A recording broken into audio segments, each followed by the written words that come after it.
Hi guys, so for the stuffed cabbage, we're gonna add it here. We're gonna add some water here. Niño Envueltos. What I've added here is onion,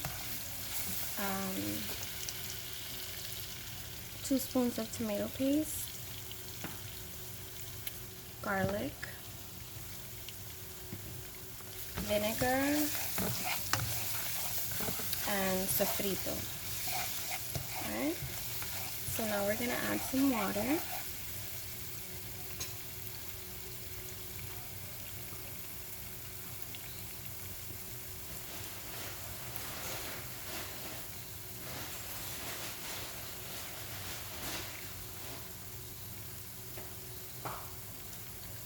Sorry about that. I'm gonna add some water.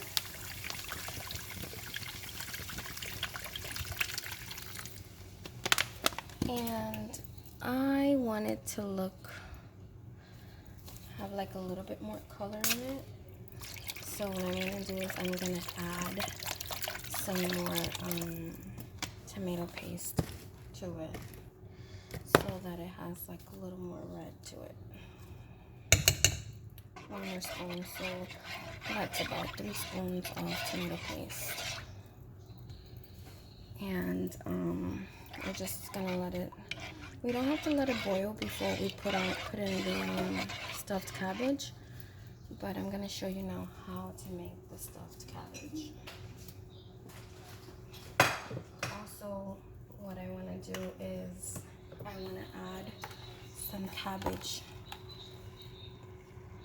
just some cabbage, so that when I add and place the stuffed cabbages and it cooks, it has a very nice cabbage-like taste to it. So we're just adding some cabbage. This is from the cabbage that I had boiled, and I'm gonna show you now how we get to this next step, which is an important step. And this step is, I'm sorry, let me show you. So we're just gonna let that cook there. And now I'm gonna show you how to do this part, which is the stuffed cabbage. I'm gonna show you exactly how to stuff the cabbage. Just give me a second. And this would be the boiled cabbage. Right, so we add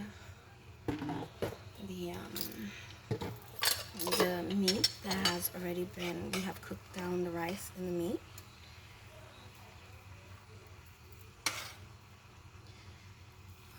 I like to be generous with the quantity, not too much, because this rice continues to grow.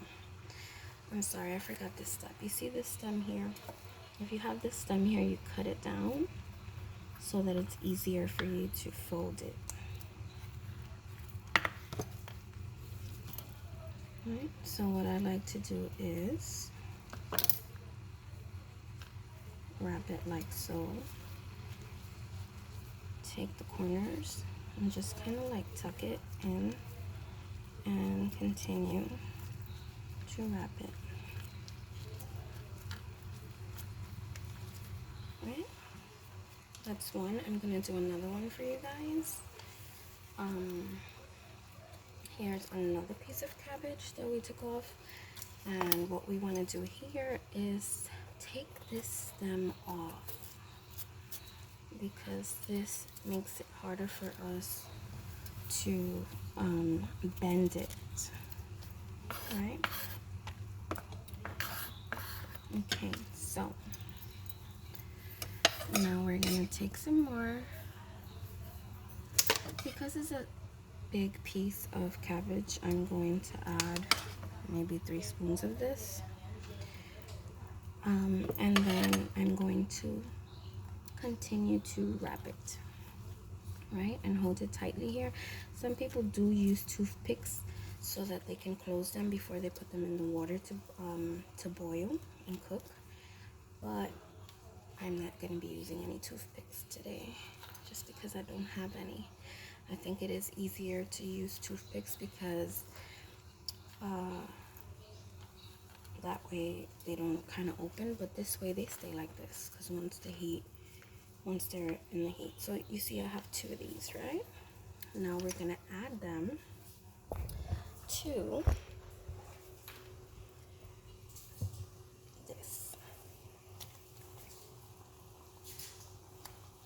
And I have all these other ones, and you just continue to add them.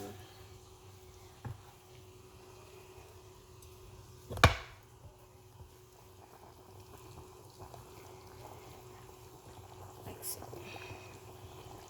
And you don't want to move them around because you don't want them to break or open. And if they do, you know, I'm not going to say it's perfect. Some may open.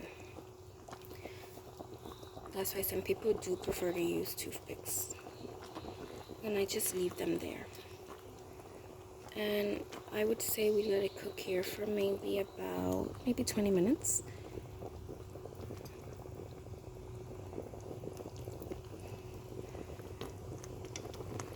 Yeah. So this is what it looks like. So now I cover it, and I hope you guys like it. Any questions? Subscribe.